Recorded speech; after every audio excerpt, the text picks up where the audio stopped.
Merhaba arkadaşlar, örgü kanalıma hoş geldiniz. Kız bebeklerimiz için çok kolay model tığ işi bir elbise yaptım. Bugün bu elbisenin anlatımını sizlerle paylaşmak istiyorum. Elbisenin örgüsü çok kolay arkadaşlar. Yakadan zincir yaparak başlıyoruz. Ben bugün bu elbise anlatımını 6 aylık bebek ölçüsüne göre yapıyorum. Ama siz bu elbiseyi yeni doğan bebek için yapabilirsiniz. 1, 2, 3, 5 her yaş kız çocuklarınız için yapabilirsiniz. Yeni doğan bebek için yapacaksanız benim başladığım zincir sayısından 8-10 zincir eksik yaparsanız yeni doğan bebek için olacaktır. Benimle aynı sayıda başlayıp bu arttırma sırasını 1-2 sıra fazla yaparsanız 1 yaşındaki çocuk için olacaktır.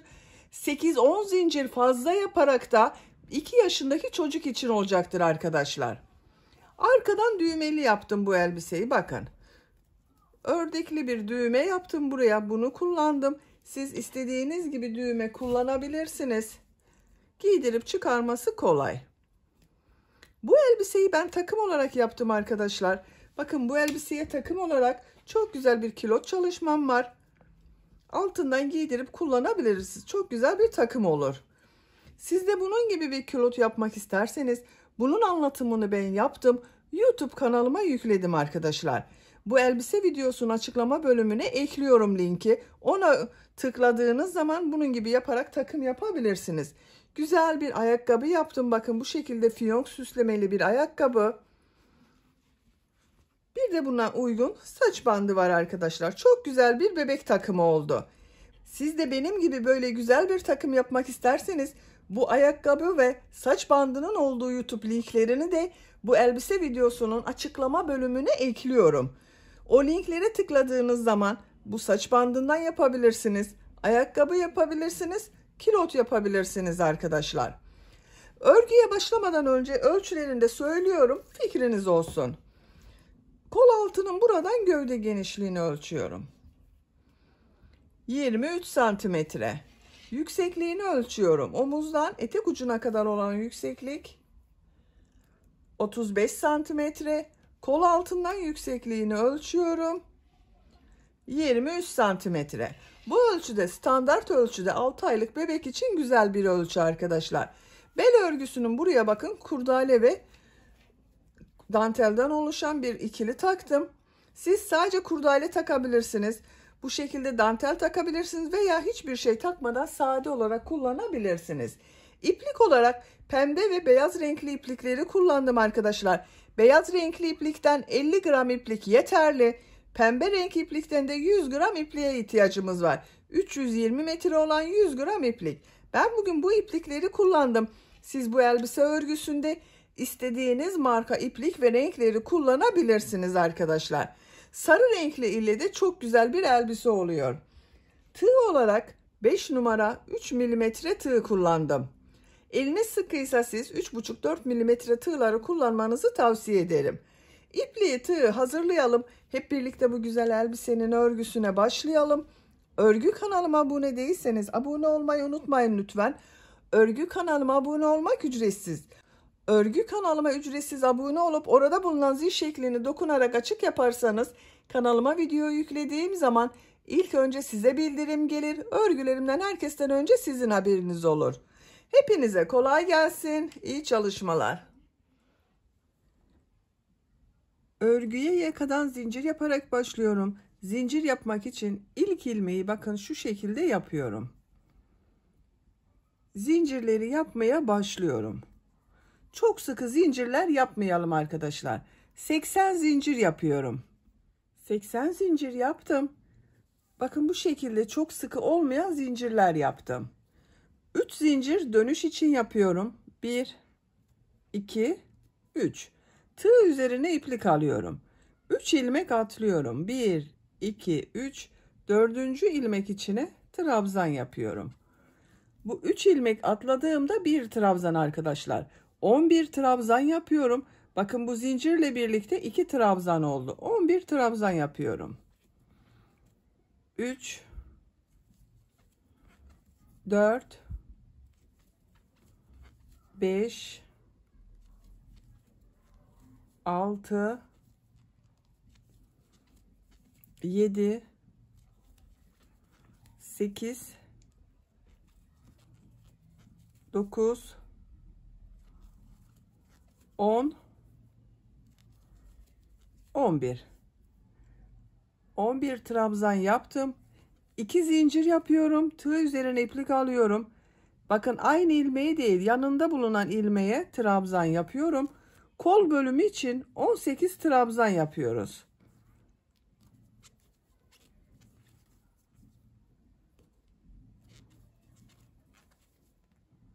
Bakın 3 trabzanı yaptım. 18 trabzanı tamamlayalım. Kol bölümü için 18 trabzan yaptım. 2 zincir yapıyorum. Tığ üzerine iplik alıyorum. Diğer ilmek içine trabzan yapıyorum. Diğer ilmekleri de trabzan yaparak devam ediyorum. 22 trabzan yapalım. 22 trabzanı yaptım. 2 zincir yapıyorum.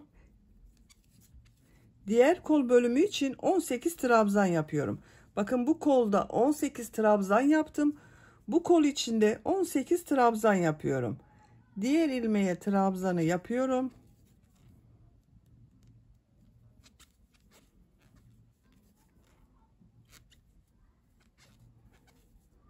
18 trabzanı yapalım.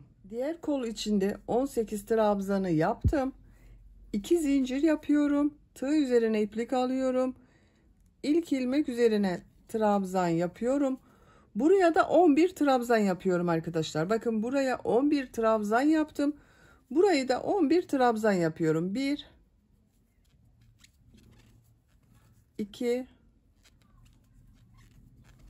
3 4 5 6 7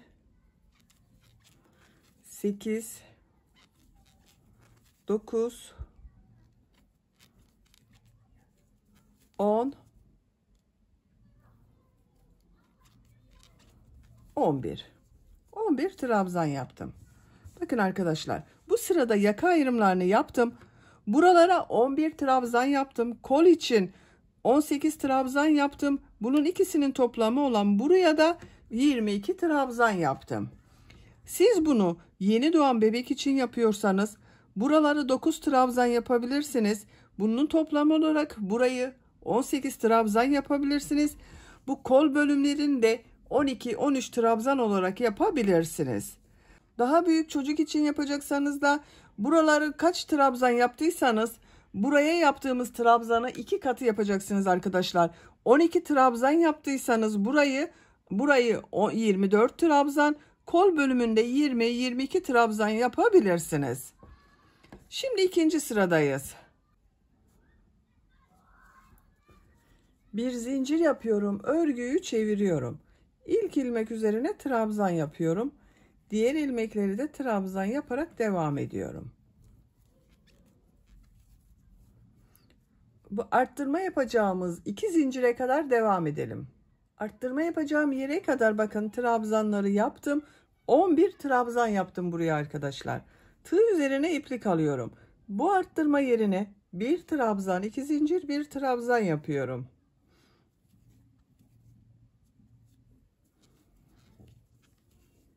Bakın arttırmaları yaptım. Tığ üzerine iplik alıyorum. Diğer ilmeklere trabzan yaparak devam ediyorum.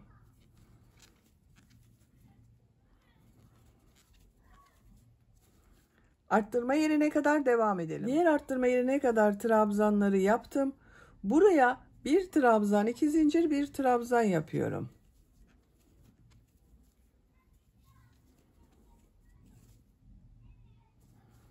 Diğer ilmekler üzerine trabzan yaparak devam ediyorum. Arttırma yerine kadar devam edelim. Diğer arttırma yerine kadar trabzanları yaptım. Buraya bir trabzan, 2 zincir, bir trabzan yapıyorum.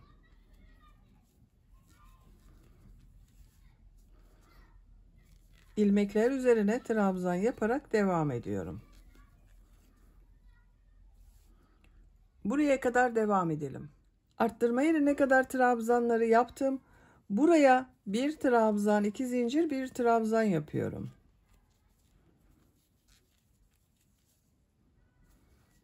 Diğer ilmeklere trabzan yaparak devam ediyorum. Sıra sonuna kadar devam edelim. Sıra sonuna kadar tamamladım. Son ilmeği bir önceki sırada 3 zincir atlayarak yaptığım bir trabzan vardı. Bunun son zincir üzerine bakın tığ takıyorum. Trabzan yapıyorum. 2 sırayı tamamladım arkadaşlar. Görüntü olarak bakın bu şekilde oldu. 3. sıradayım. 3. sırada pembe renkli iplik ile bir sıra sık iğne yapıyorum.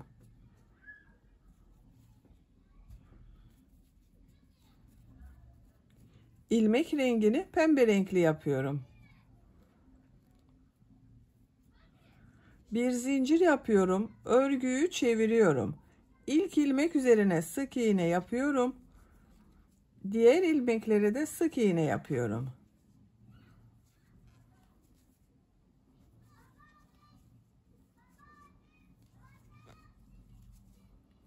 Arttırma yerine kadar devam edelim. Arttırma yerine kadar bakın sık iğneyi yaptım.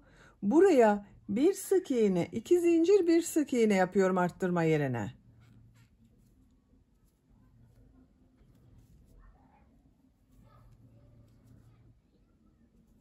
Diğer ilmeklere birer defa sık iğne yapıyorum. Diğer arttırma yerine kadar devam edelim. İlmekler üzerine sık iğne yaparak arttırma yerine kadar tamamladım. Arttırma yerine bir sık iğne, 2 zincir, bir sık iğne yapıyorum. Diğer ilmeklere birer defa sık iğne yapıyorum. Bu arttırma yerinde de bir sık iğne, 2 zincir, bir sık iğne yapalım. Diğer ilmeklere birer defa sık iğne yapalım. Sıra sonuna kadar tamamlayalım. Sıra sonuna kadar sık iğne yaparak tamamladım. Arttırma yerlerinde bir sık iğne, 2 zincir, bir sık iğne yaptım. Pembe renkli ipliği kesiyorum.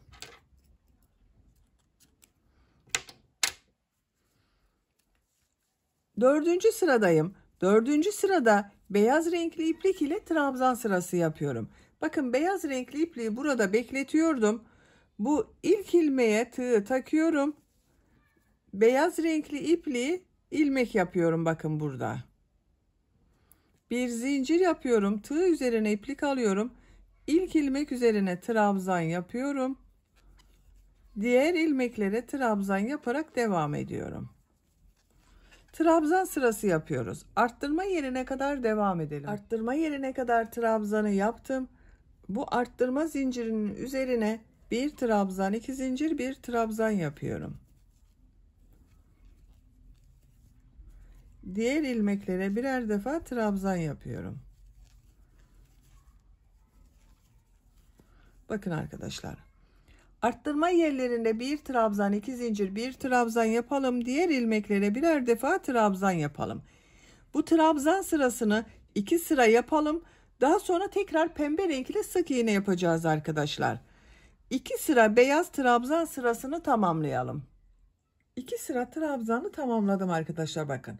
Bu arttırma yerlerinde yine bir trabzan, 2 zincir, bir trabzan yaptım. Pembe renk ile sık iğne yaptığım sıradayım. İlmek rengini pembe renkli yapıyorum.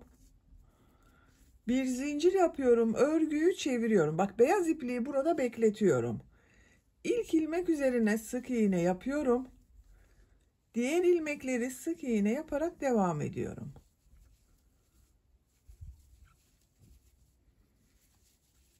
Arttırma yerine kadar devam edelim. Sık iğne yaparak buraya kadar tamamladım. Bu 2 zincir üzerine bir sık iğne, 2 zincir, bir sık iğne yapıyorum. Diğer ilmeklere sık iğne yaparak devam ediyorum. Bakın arkadaşlar. Bir sık iğne, 2 zincir, bir sık iğne yaptım. Burada ve burada yine bir sık iğne, 2 zincir, bir sık iğne yapalım. Sıra sonuna kadar devam edelim. Sonraki sırada bu ipliği bak şuradan burada yaptığımız gibi üst ilmeğe alalım. Bak şu şekilde ilmek yapalım. Bir zincir yapıp trabzan sırası yapalım. 2 sıra trabzan sırası, 1 sıra sık iğne yapıyorum. Arttırma yerlerinde hep bak, 1 trabzan, 2 zincir, 1 trabzan, 1 sık iğne, 2 zincir, 1 sık iğne olarak yapıyorum. Yaka örgüsünü yapacak olduğunuz çocuğun büyüklüğüne göre arttırmalar yaparak tamamlayalım. Yaka örgüsünü her sırada arttırmalar yaparak yapacağım ölçüye göre tamamladım. Kaç sıra yaptığımı sayıyorum. Bak, 3 sıra pembe renk iplik ile sık iğne yaptım. 2, 4, 6, 8 sıra beyaz renk iplik ile trabzan sırası yaptım. Santimetre olarak ölçüyorum. 9 santimetre yükseklik var. Benim yapacağım ölçü için bu yeterli. Siz biraz büyük olsun istiyorsanız 1 veya 2 sıra arttırmalara devam edebilirsiniz. Bak, bu sırada 1 sıra pembe renk iplik ile sık iğne yapıp bir sırada trabzan sırası 1-2 sıra devam ederseniz daha büyük ölçüde olur arkadaşlar. Açık olarak görelim. Bakın bu şekilde. Bu sırada kolları gövdeden ayırıyorum. Örgüye artık gövdenin örgüsüyle devam ediyorum. Bir zincir yapıyorum. Örgüyü çeviriyorum. İlk ilmek üzerine trabzan yapıyorum. Diğer ilmeklere trabzan yaparak devam ediyorum. Bu arttırma yaptığımız yere kadar devam edelim. Arttırma yapacağım yere kadar bak tamamladım. Bu arttırma yerine 2 trabzan yapıyorum.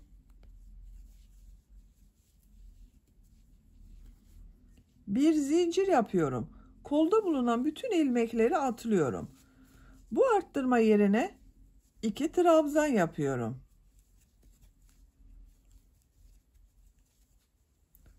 Diğer ilmeklere trabzan yaparak devam ediyorum.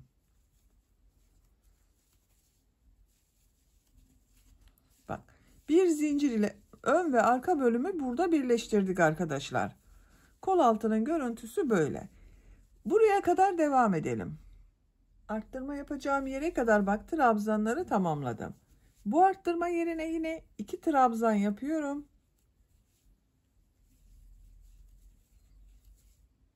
Bir zincir yapıyorum. Tığ üzerine iplik alıyorum. Kolda bulunan bütün ilmekleri atlıyorum. Bak, bu arttırma yerine 2 trabzan yapıyorum. Diğer ilmeklere trabzan yaparak devam ediyorum.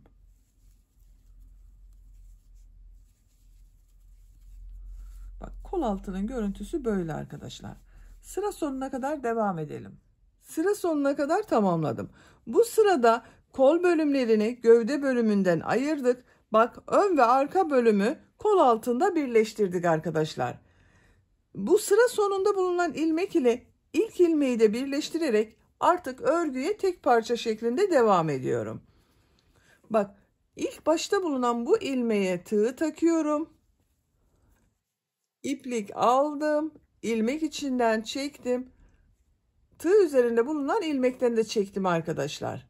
Bakın, burayı birleştirdim. Artık örgü tek parça olacak.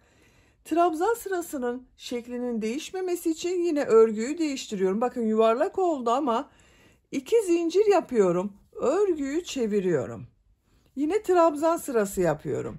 İlk ilmek üzerine trabzan yapıyorum. Diğer ilmeklere de trabzan yaparak devam ediyorum.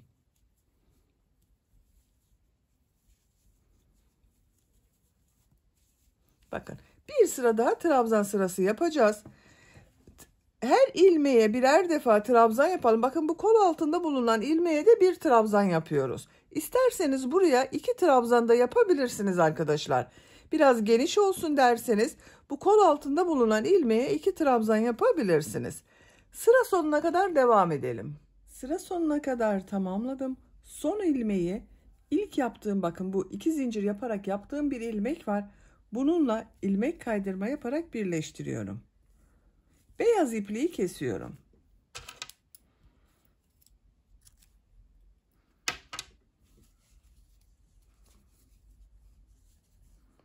İlmeğin içinden çektim. Bakın arkadaşlar, görüntüsü böyle oldu.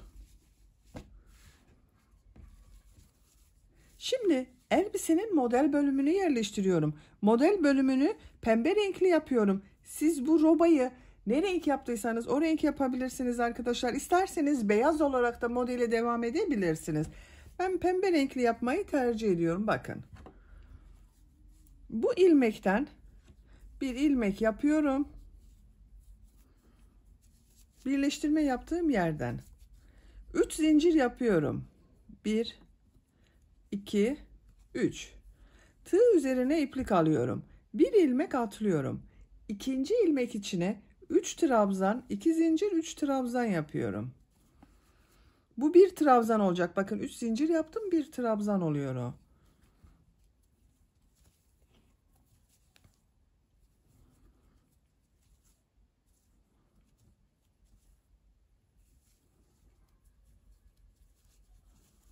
Aynı ilmek içine 3 trabzan, 2 zincir, 3 trabzan yapıyorum. Tığ üzerine iplik alıyorum. Bir ilmek atlıyorum. İkinci ilmeğe bir trabzan yapıyorum. Tığ üzerine iplik alıyorum. Bir ilmek atlıyorum. İkinci ilmeğe burada yaptığım gibi 3 trabzan, 2 zincir, 3 trabzan yapıyorum.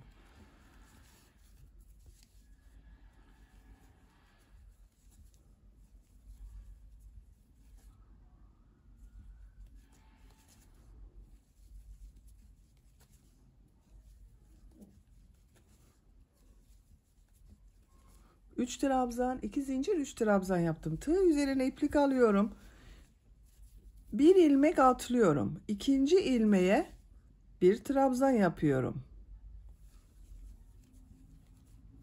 Tığ üzerine iplik alıyorum. Bir ilmek atlıyorum. İkinci ilmeğe 3 trabzan, 2 zincir, 3 trabzan yapıyorum.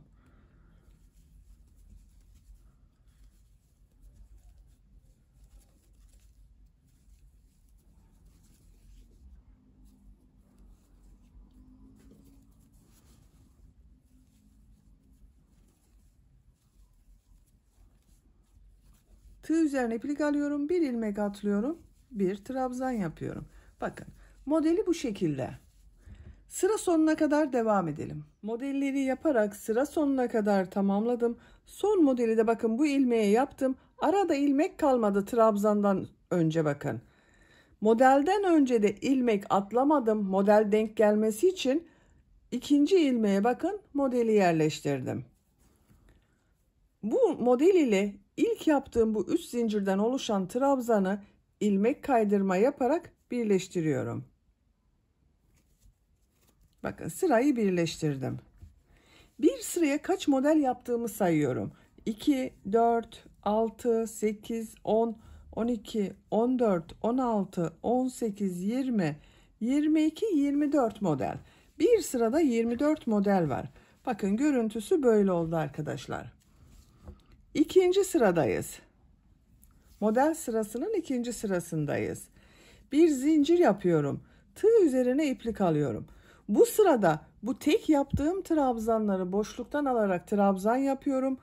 Model ortasında bulunan 2 zincir üzerine de 3 trabzan, 2 zincir, 3 trabzan yapıyorum. Bakın bu ilk 3 zincir yaparak yaptığım trabzanı şu şekilde tığı boşluğa takıyorum. İlmek aldım. Trabzan yapıyorum. Çok sıkı yapmıyorum bu trabzanı. Tığ üzerine iplik alıyorum. Model ortasına 3 trabzan, 2 zincir, 3 trabzan yapıyorum.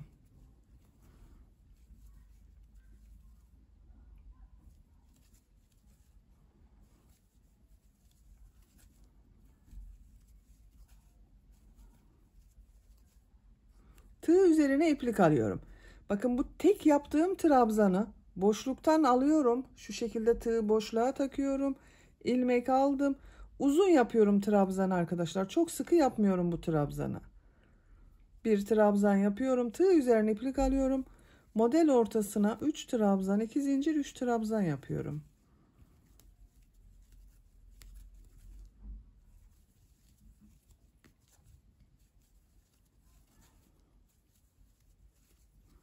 İkinci modeli yaptım. Tığ üzerine iplik alıyorum. Bu trabzanı boşluktan alıyorum. Trabzan yapıyorum. Model ortasına 3 trabzan, 2 zincir, 3 trabzan yapıyorum.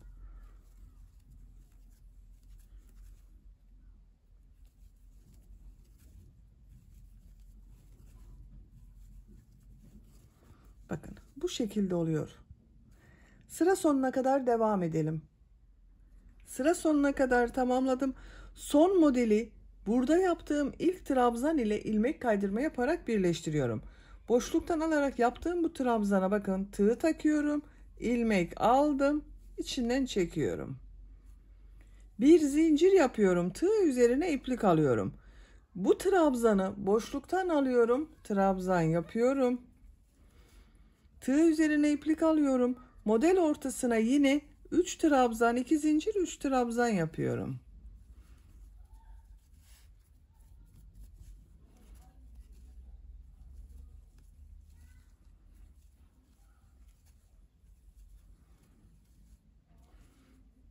Bu trabzanı boşluktan alıyorum, trabzan yapıyorum. Bakın bunu uzatarak yapıyorum arkadaşlar.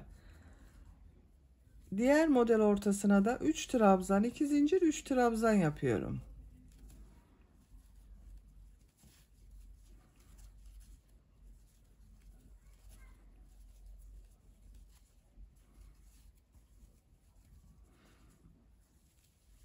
Tek trabzan yapıyorum. Bakın bu şekilde. Elbisenin etek örgüsü bu şekilde devam edecek. Bu modelli bölümü tercihinize ve yapacak olduğunuz çocuğun büyüklüğüne göre istediğiniz kadar model sırasını tekrarlayarak tamamlayalım. Elbisenin etek bölümünü 14 model sırası yaptım. 1, 2, 3, 4, 5, 6, 7, 8, 9, 10, 11, 12, 13, 14. Burada bitirmedim arkadaşlar. Modellere devam edeceğiz. Ama ben bu 15. sırada renk değiştirmek istiyorum. Bir sıra beyaz renk, bir sıra pembe renk yapacağız. Onun için o geçişi size göstermek istedim. Bakın burada ilmek kaydırma yaparak birleştirdim. Siz tek renk yapacaksanız aynı şekilde modellere devam edebilirsiniz. Renk değiştirmenize gerek yok. İlmek rengini beyaz yapıyorum. Bir zincir yapıyorum. Tığ üzerine iplik alıyorum. Aynı modeli aynı şekilde yapıyorum bakın. Boşluktan alıyorum. Trabzan yapıyorum. Tığ üzerine iplik alıyorum. Pembe renkli ipliği bekletiyorum. Bir sonraki sırada pembe renkli iplik ile devam edeceğiz. Tığ üzerine iplik alıyorum. Model ortasına 3 trabzan, 2 zincir, 3 trabzan yapıyorum.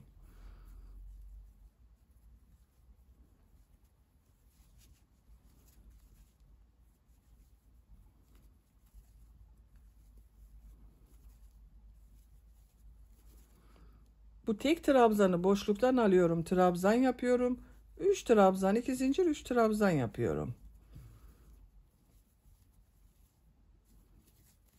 Modelde herhangi bir değişiklik yapmadım. Aynı şekilde devam ediyorum. Bir sonraki sırada pembe renkli yapacağız. Bir daha sonraki sırada beyaz renkli.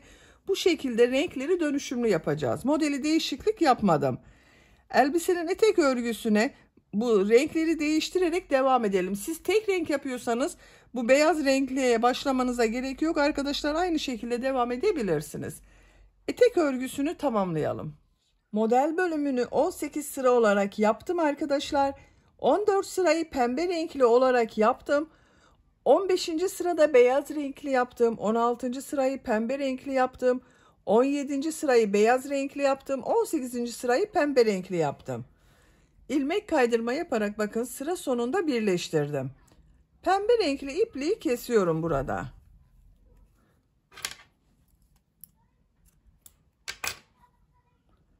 Beyaz renkli ipliği burada bekletiyorum. Bakın buradan beyaz renkli iplik ile bir ilmek yapıyorum. Bir zincir yapıyorum. Tığ üzerine iplik alıyorum. Bu model ortasında bulunan 2 zincir üzerine 4 trabzan yapıyorum.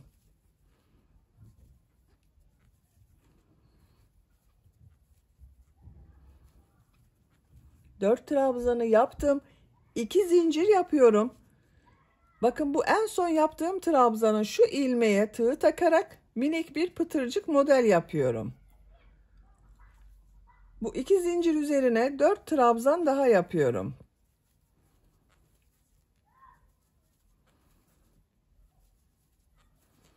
Bakın bu şekilde model yapıyoruz. Bir zincir yapıyorum. Bu boşluktan alarak yaptığım trabzanı ilmek üzerine sık iğne yapıyorum. Bir zincir yapıyorum. Diğer model ortasına 4 trabzan yapıyorum.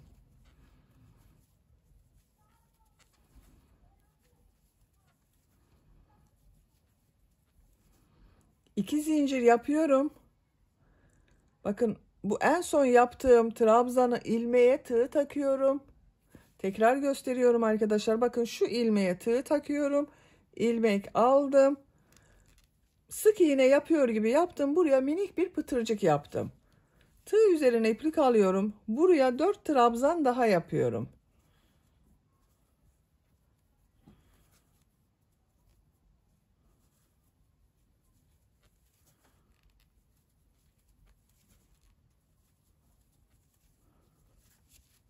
Bakın ikinci modeli yaptım.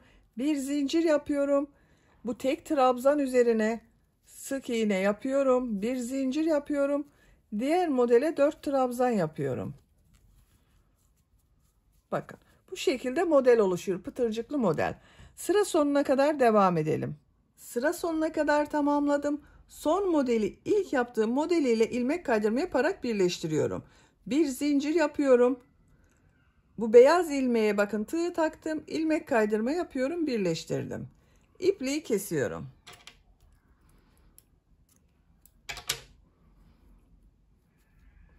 Bakın arkadaşlar etek örgüsünü böylece tamamlamış oldum. Görüntüsü böyle oldu. Bakın çok güzel oldu. Şimdi bu yaka çevresinden de beyaz renkli iplik ile bir sıra sık iğne yapıyorum. Sık iğneyi yaparken buraya da düğme iliği yapıyorum arkadaşlar. Bakın bu birleştirme yaptığım ilmekten iplik bağlıyorum. Bir ilmek yapıyorum. Sık iğne yapıyorum. Bu her trabzan sırasına 2 sık iğne ayarlarsanız güzel düzgün görünüyor. El sıklığınıza göre bazılarına birer defa sık iğne de yapabilirsiniz. Diğer ilmeklere de sık iğne yapıyorum bakın. Düğme iliğinin birisini bu yaka başlangıcına, bir diğerinde bakın şu şekilde katlıyorum ortaya. Buraya yapacağız arkadaşlar. Buraya kadar sık iğne yapıyorum.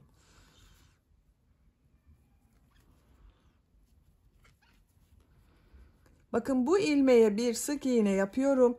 Düğme iliği için 7 zincir yapıyorum. 2, 3, 4, 5, 6, 7. Aynı ilmek içine sık iğne yapıyorum. Bakın bir düğme iliğini yaptım. Diğerini buraya yapacağız. İlmeklere sık iğne yapıyorum. Yaka başlangıcına kadar devam edelim. Sık iğne yaparak bakın buraya kadar tamamladım arkadaşlar. Diğer düğme iliğini de buraya yapıyorum. Düğme iliği için 7 zincir yapıyorum. 1, 2, 3, 4, 5, 6, 7. Aynı ilmek içine sık iğne yapıyorum. Sık iğne yapıyorum. Yaka çevresinde de sık iğne yaparak devam ediyorum. Bakın ilk ilmeğe sık iğne yapıyorum. Diğer ilmeklere de sık iğne yapıyorum. Birer defa sık iğne yapıyoruz. Yaka çevresinde sık iğne yapalım. Diğer tarafta da sık iğne yaparak buraya kadar devam edelim. Sık iğne yaparak buraya kadar tamamladım. Sık iğne yaparak buraya kadar tamamladım. İlk ilmek ile ilmek kaydırma yaparak birleştiriyorum. İpliği kestim arkadaşlar. İlmek içinden çekiyorum. Bakın yakanın bu tarafta sık iğne yaptım. Buraya düğme iliği yaptım. Buraya düğmesini dikeceğiz.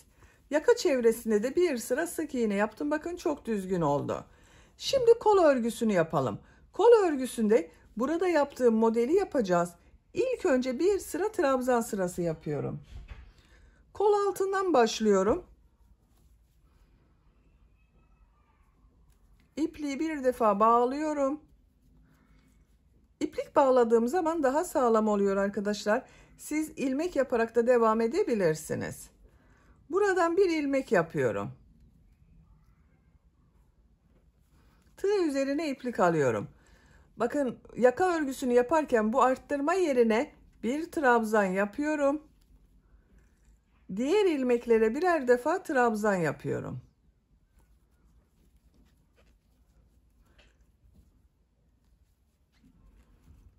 Sıra sonuna kadar devam edelim. Sıra sonuna kadar tamamladım. Sıra sonunda bakın bu arttırma yerine de bir trabzan yapıyorum. Bu kol altında yaptığım ilmek ile ilmek kaydırma yaparak birleştiriyorum. Bir sıra trabzan sırası yaptım. Şimdi etek ucunda yaptığım bu modeli yapıyoruz arkadaşlar. Tığ üzerine iplik alıyorum. 2 ilmek atlıyorum. 3. ilmeğe 3 trabzan yapıyorum. Kolda bakın 4 trabzan yapmadım. 3 trabzan yapıyorum. 2 zincir yapıyorum. Bu ilk bak son yaptığım trabzanın ilmekten alıyorum. Sık iğne yapıyorum. Pıtırcık modeli yapıyorum. 3 trabzan yapıyorum.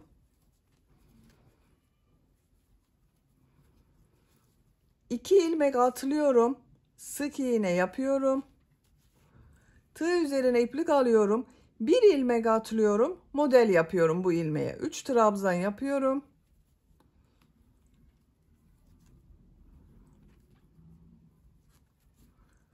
Pıtırcık modeli yapmak için 2 zincir yapıyorum. İlmekten sık iğne yapıyorum. 3 trabzan yapıyorum.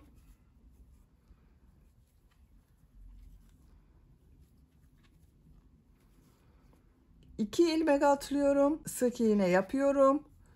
Tığ üzerine iplik alıyorum. 1 ilmek atlıyorum. Model yapıyorum. Bakın arkadaşlar, modeli yaptıktan sonra 2 ilmek atlayıp sık iğne yapıyorum. Sık iğneden sonra 1 ilmek atlayıp model yapıyorum. Sıra sonuna kadar devam edelim. Sıra sonuna kadar tamamladım. Son modeli kol altında yaptığım bu ilmek ile ilmek kaydırma yaparak birleştiriyorum. İpliği kesiyorum arkadaşlar.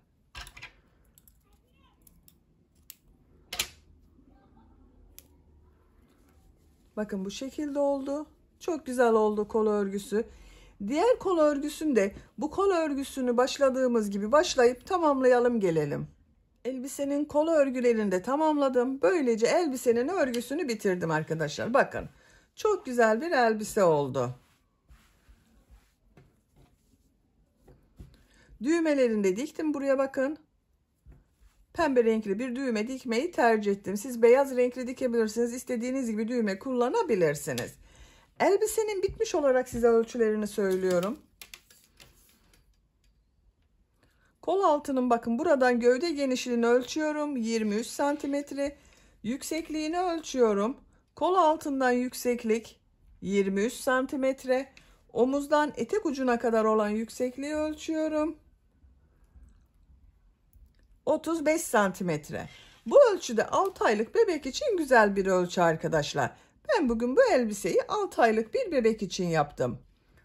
Çok güzel oldu bakın gördüğünüz gibi. Bu elbise istediğiniz gibi süsleyebilirsiniz. Ben buraya bir kurdale ile dantel hazırladım. Bak bunu takmak istiyorum. Ön ortadan başlıyorum. Bakın bu şekilde ince kurdale ve dantel yaptım arkadaşlar. İğneye taktım. Şu şekilde geçiriyorum bakın. Trabzan boşluklarından takıyorum. Sıra sonuna kadar yaparak kullanabilirsiniz. Böylece bir örgü anlatımının da sonuna gelmiş oldum. Beni dinlediğiniz ve izlediğiniz için hepinize çok teşekkür ederim. Örgü kanalıma abone değilseniz abone olmayı unutmayın lütfen. Örgü kanalıma abone olmak ücretsiz. Örgü kanalıma ücretsiz abone olup orada bulunan zil şeklini dokunarak açık yaparsanız kanalıma video yüklediğim zaman ilk önce size bildirim gelir.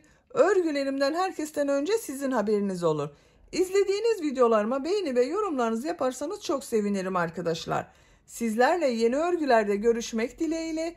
Hoşça kalın, sevgiyle kalın.